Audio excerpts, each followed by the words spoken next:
Soc Carme Ruscalleda, responsable de la cuina que ofereix el Sant Pau.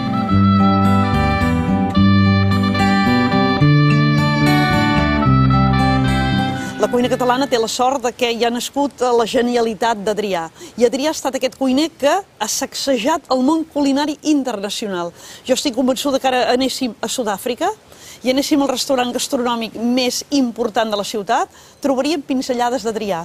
I si anéssim a l'altra punta, potser a Islàndia, també trobaríem pinzellades d'Adrià. Per tant, ell ha projectat aquest caràcter, aquesta manera de fer, aquesta cuina de concepte català, i llavors quan arriba aquesta persona arrel d'aquest geni, descobreix que hi ha un pòsit cultural que ve de molt lluny, descobreix que hi ha un paisatge encara que provoca aquesta cuina que estem oferint. De la cuina francesa potser ens diferencia la protecció ja de l'estat francès, que té molt clar que la cuina és una pota cultural del país. Això ja ens diferencia, perquè el francès és capaç de posar medalla d'honor a un forner o un elaborador de formatges. Però després d'aquesta diferència, culinàriament, hem de recordar que França va ser qui va posar ordre, nom i tècnica a cada una de les preparacions. Va ser potser una cuina molt de palau. La nostra potser és una cuina més rural, més de territori, més directa, més d'enginy de pescador o d'idees pràctiques de pagès. Però també hi ha una cuina burgesa que s'ha nodrit naturalment d'Itàlia i de França, que és viva, que és nostra i que té un renaixement ara i una projecció internacional. Anar a Harvard és una gran oportunitat, naturalment fins i tot pel mateix cuiner que exposaran per diferents temes culinaris i descobrirem què passa científicament en aquell procés del canvi del cru al cuit. O sigui, els primers que aprendrem serem nosaltres. Però sí que serà una plataforma de mostrar aquesta cuina nostra que ve de tan lluny, que és tan diversa, que és tan plural, que des de lluny ha barrejat tant cercant l'equilibri gastronòmic, penso, home, que és entrar per la porta gran.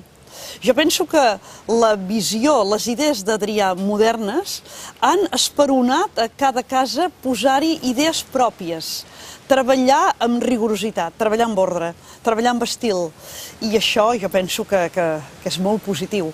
Segurament els productes han posat la idea de en el plat barrejar coses. Jo no estic convençuda, perquè si repassem el litoral productiu, hi ha moltes receptes d'aquells productes d'entorn. Si ens apropem ja a l'horta que hi ha al darrere, ens passa el mateix, i el mateix passa a la muntanya. Per tant, darrere la idea d'un plat sempre hi ha un producte que ho recolza. Us he de dir que són els grans col·laboradors. Sense aquests col·laboradors, la nostra cuina no tindria la força que té a la boca, perquè visualment ja ha de ser atractiva. Però jo penso que seduïm el comensal quan queda parat del gust de la nostra carxofa, o del gust del nostre espinac, o del gust en aquests moments fins i tot dels enciams. I és que són uns enciams vius, no? També han estat conreats d'una altra manera, fan un altre crec i a la boca fan un gust més llarg. I ens pregunten, què hi poseu? Doncs hi posem contacte amb qui el cria, no? Amb qui el cultiva. S'estan fent, jo penso, ja accions per potenciar-los. El professional n'està conscienciat, està motivat, sap que a través del seu treball fins i tot protegeix l'entramat productiu. Per tant, hem de convèncer a molts menys pocs, perquè tots ho estimem. Sí que caldria, penso, una gran labor i una gran tasca que ja es fa a través, doncs, com per exemple, revistes, penso, que mereixen aplaudiment com és Cuina, que sempre ens dona aquella idea d'aquella fira que hi ha d'aquell producte, aquell altre producte que està a punt de començar o l'altre que està en plena explotació. Hem de convèncer més a la cuina domèstica, aquella cuina que encara que no reflexi el gruix que representarà la restauració col·lectiva o de grans col·lectivitats, sí que és aquell consum humà que també és de gruix. N'estic convençuda que s'hauria de fer docència per sensibilitzar el públic que realment el pagès estima la seva labor, el que ens ofereix. Per altra banda, aquestes hortes són jardins plens de vida, perquè som el que mengem. Per tant, si ens estan oferint un producte d'una gran qualitat, cal que el protegim perquè aquesta persona no es cansi i baixi la persiana de la seva feina. Una gran tasca també seria bo que arribés a les escoles, per sensibilitzar aquell nen d'aquell entramat productiu que li dona vida i li dona plaer a taula. És molt trist que un nen descobreixi que un préssec té pell i pinyol en unes colònies. Per tant, a través del nen potser demanarà el préssec a casa i s'aproparan a aquella fruita de conreu estacional. Pel poble català tenia precisament aquest honor de figurar en aquesta llista tan top. És un orgull, no? És un orgull de dir la nostra cuina precisament ha sapigut posicionar-se, la nostra cuina és un exponent internacional, la nostra cuina té la qualitat de merèixer el viatge, que al cap i a la fi és el que volen dir aquestes 3 estrelles.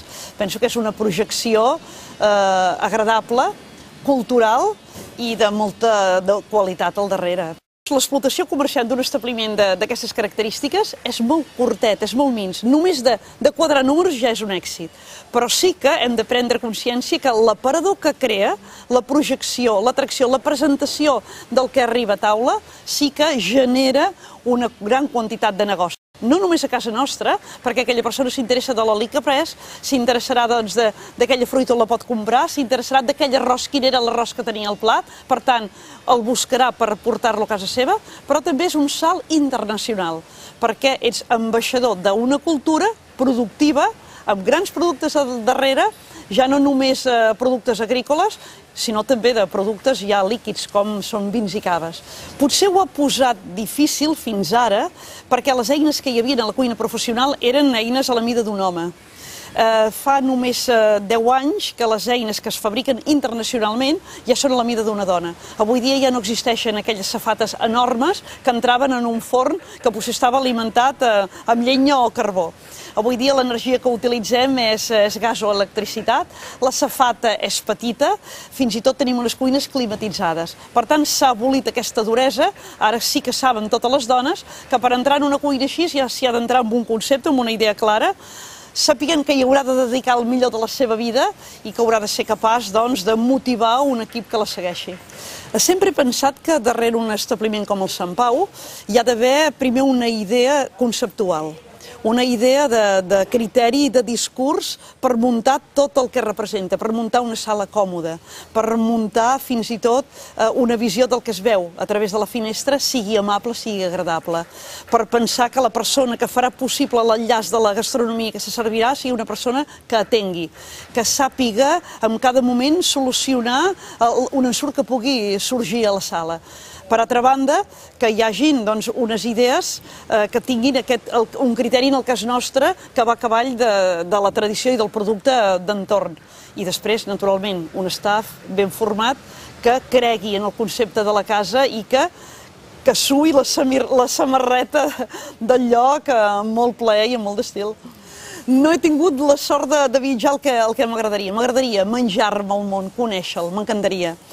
Però sí que m'he pogut apropar a la cuina japonesa i sí que t'he de dir que, arribant al fons conceptual, trobo que hi ha molts fils d'unió amb la catalana. Ens assemblem molt, perquè un japonès deleix per menjar-se temporada.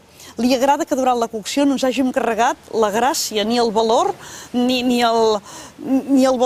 la qualitat d'aquell producte, que no ens el carreguem, que no l'assassinem. I per altra banda també li agrada que hi hagi joc gustatiu, que hi hagi coses picants, dolces, salades, contrastos freds i calents. I això també engalza amb la nostra cuina. Per tant, som molt diferents, és una cuina que no té res a veure ni amb els productes, però conceptualment ens trobem. Doncs aspiro a treballar amb la mateixa força i amb la mateixa il·lusió i amb la mateixa qualitat.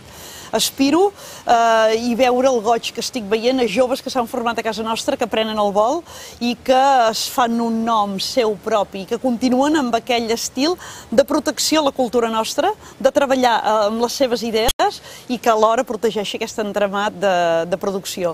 Això és el que aspiro, a tenir la força i la salut per veure-ho.